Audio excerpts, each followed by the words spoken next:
Hoje é dia de mais um Condomínio Descomplicado, pessoal. E para você que acha que o empreendimento, o condomínio, a unidade habitacional é como se fosse um produto de prateleira, nós estamos aqui para dizer justamente o contrário. Tem todo um fluxo prévio à consolidação de um empreendimento. E para falar desse fluxo, nós estamos aqui com o Joel, que é sócio de uma grande incorporadora na região de Joinville.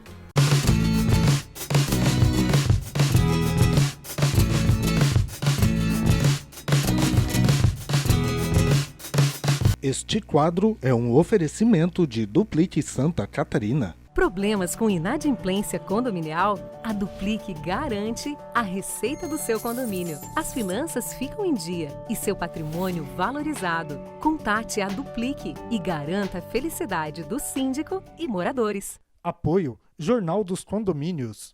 Joel, conta para nós como é esse fluxo de consolidação de um empreendimento, como ele é pensado, como ele é idealizado. Bom, primeiramente, obrigado pelo convite para a participação, Dr. Gustavo. E para falar da consolidação de um empreendimento, como que ele é concebido, a gente precisa começar lá do início. Para a gente construir um empreendimento, a gente precisa adquirir um terreno. E para adquirir um terreno, o empreendedor ele precisa entender qual produto que ele almeja construir ali. E aí vai muito da estratégia da empresa. Então a gente pode estar falando de um empreendimento comercial, residencial de médio, baixo ou alto padrão. E o terreno ele é muito direcionado conforme essa estratégia. Para vocês entenderem um pouco, cada terreno segue um zoneamento específico. Então, e regras diferentes para a construção. A partir do momento que a pessoa já tem essa definição estratégica do que ela pretende construir, ela começa a buscar um terreno. Para buscar esse terreno, o cuidado que a gente precisa tomar é para fazer toda a análise técnica e jurídica desse imóvel, porque ele pode ter uma série de problemas onde pode impossibilitar a construção que você deseja. Então, a partir do momento da escolha do terreno correto, a gente começa a definição do projeto. E aí, a partir do momento da definição do projeto, a gente dá entrada para aprovação para conseguir a liberação do alvará de construção. Quando a gente fala de alvará de construção, pessoal, a gente está falando basicamente em aprovar o projeto dentro das diretrizes que existem na cidade. E aprovar não só perante ao órgão da prefeitura que vai avaliar a arquitetura, mas aprovar também com relação à Companhia das Águas da cidade, aprovar o projeto hidrossanitário, projeto elétrico, projeto de bombeiro e o projeto no meio ambiente, para avaliar se o terreno em função tem alguma necessidade aí de corte e manejo florestal. Para vocês terem uma ideia, esse ciclo todo, desde o início da busca pelo terreno, que leva aí em torno de 6 meses quando é muito bem feita, aprovação do projeto, a gente já está falando mais um ano, então a gente já tem 1 ano e meio até iniciar a construção do empreendimento.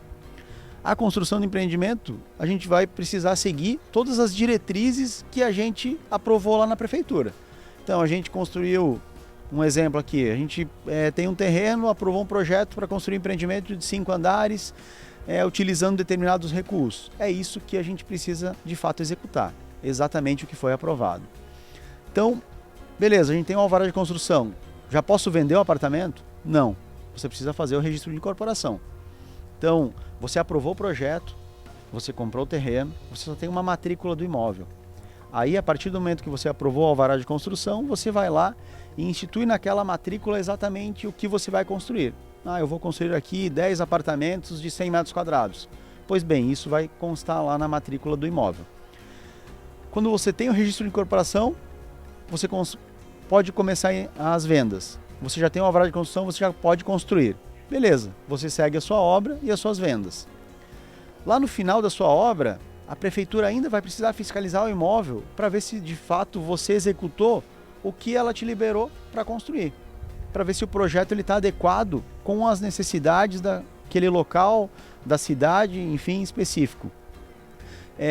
Construiu conforme estava projetado, você recebe o habite ou conclusão de obras, dependendo da cidade. E aí você volta para o registro de imóveis com esse conclusão de obras e o habite-se, dependendo da cidade, aí tem 2 determinações diferentes, e você a verba que a construção foi finalizada. E aí sim que aquela matrícula que era uma matrícula mãe, ela vai ser transformada em várias matrículas que são os apartamentos que você construiu ali. E é a partir desse momento que a construtora entrega a chave e a documentação para o cliente para ele iniciar o processo de financiamento dele ou fazer a quitação do imóvel. Então, é um ciclo muito longo quando se fala em construção civil. A gente fala em empreendimentos que levam 3 anos de construção, a gente está falando de um ciclo aí de 4 anos e meio, 5 anos, desde a compra do terreno até a conclusão do empreendimento e entrega para o cliente. Então é um ciclo longo e ele é soberano, é muito difícil a gente encurtar ele, pular nenhuma dessas etapas. Pessoal, vocês acabaram de perceber a complexidade de um empreendimento dessa natureza, de um condomínio que muitas das vezes parece algo muito simples porque parece um produto de prateleira, mas não é. E é justamente no momento que a construtora conclui a segunda obrigação dela, porque a primeira obrigação, né, Joel, é a obtenção do ABITS ou do certificado de conclusão de obra que faz a conclusão efetiva da obra, termina a fase de obra. A segunda obrigação é a emissão na posse, é a entrega das unidades, é a entrega do condomínio em si, e isso acontece lá na Assembleia de Instalação, que é um ato muito importante para a vida do condomínio, porque é lá que o condomínio ele nasce, nessa Assembleia de Instalação que muitas das vezes, muita gente, até brinco, vai lá para a Assembleia de Instalação para tomar champanhe e receber as chaves, mas não é esse o objetivo, ele é um ato absolutamente formal. Bom, Joel, além de todos esses procedimentos, quais são as principais licenças que o empreendedor, que o incorporador precisa ter para chegar até o momento final, que é a conclusão de obra e a entrega das chaves? Bom, as licenças que a gente precisa para concluir o empreendimento e entregar para o condomínio o empreendimento já todo licenciado são as seguintes.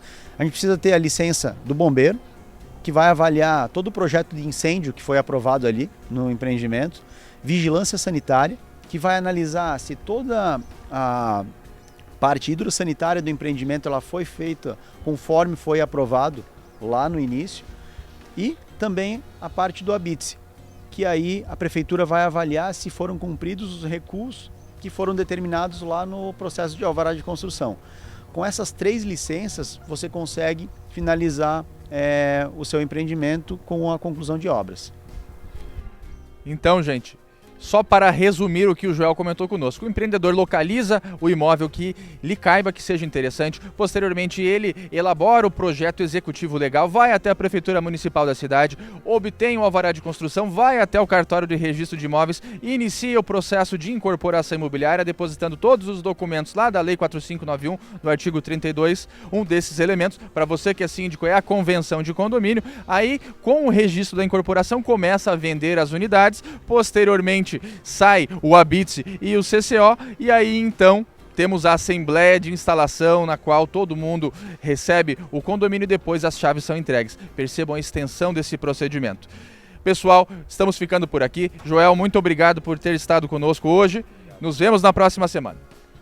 Este quadro é um oferecimento de Duplit Santa Catarina. Problemas com inadimplência condominial? A Duplique garante a receita do seu condomínio. As finanças ficam em dia e seu patrimônio valorizado. Contate a Duplique e garanta a felicidade do síndico e moradores. Apoio Jornal dos Condomínios.